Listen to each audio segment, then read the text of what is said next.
ഭാരതമെന്ന് കേട്ടാൽ അഭിമാനപൂരിതമാക്കണം അന്തരംഗം. കാലമെന്നോ കുറിച്ചു വെച്ച വരികൾ. പക്ഷെ ഇന്നും അതിന്റെ പ്രസക്തി ചോർന്നു പോവാതെ നിലകൊള്ളുന്നു. 2047 ഇന്ത്യ സ്വാതന്ത്ര്യത്തിന്റെ 100ാം വർഷം ആഘോഷിക്കുകയാണല്ലോ. വികസിതവും സമൃദ്ധവുമായ ഒരു ഇന്ത്യ, ഒരു വികസിത് ഭാരത് നാം ദൃശ്യവൽക്കരിക്കുമ്പോൾ വിദ്യാഭ്യാസം ഒരു പ്രധാന ഘടകമാണ്.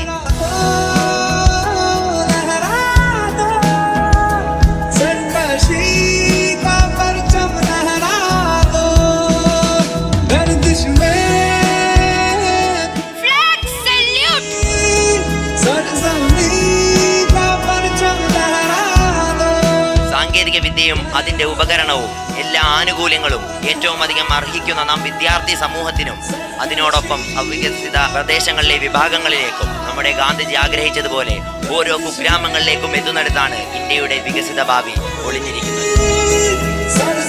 விகசித் பாரத் 2047 என்பது இந்தியா விடுதலை பெற்ற 100வது ஆண்டான 2047க்குள் இந்தியாவை வளர்ச்சியடைந்த நாடாக மாற்ற வேண்டும் என்ற அரசின் தொலைநோக்க பார்வையாகும்.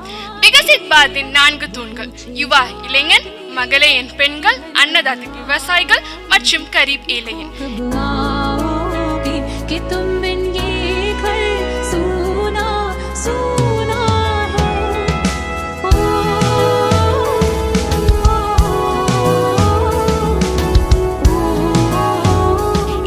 രാജ്യം മികച്ചതിൽ മികച്ചതാക്കാൻ വേണ്ടി ഏറ്റവും അഭിവാജ്യ ഘടകത്തിൽപ്പെട്ടത് തന്നെയാണ് ഇൻഫ്രാസ്ട്രക്ചർ അഥവാ അടിസ്ഥാന സൗകര്യങ്ങളുടെ വിപുലീകരണം, നവീകരണം.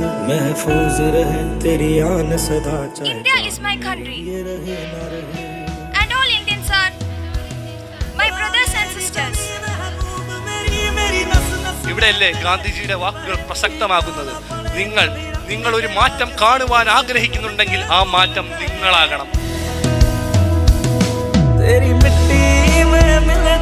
ഒരു രാജ്യം വികസിതമാകുന്നത് കേവലം സാക്ഷരതാ നിരക്ക് കൂടുമ്പോൾ മാത്രമല്ല, അറിവും വിവേകവും ഉള്ള ഒരു സമൂഹം നേതൃതലങ്ങളിലേക്ക് അല്ലെങ്കിൽ ഭരണതലത്തിലേക്ക് എത്തുമ്പോഴാണ്.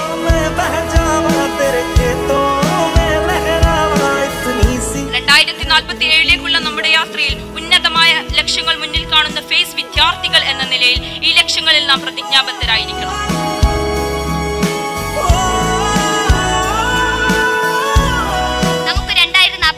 ആഘോഷിക്കാം. സാമ്പത്തിക നേട്ടങ്ങൾ കൊണ്ട് മാത്രമല്ല, നെയ്തെടുത്ത മൂല്യങ്ങളും സൂക്ഷിച്ചു വെച്ച നിലപാടുകളുമാണ് നമുക്ക് ഇനിയും പ്രദർശിപ്പിക്കാനുള്ളത്.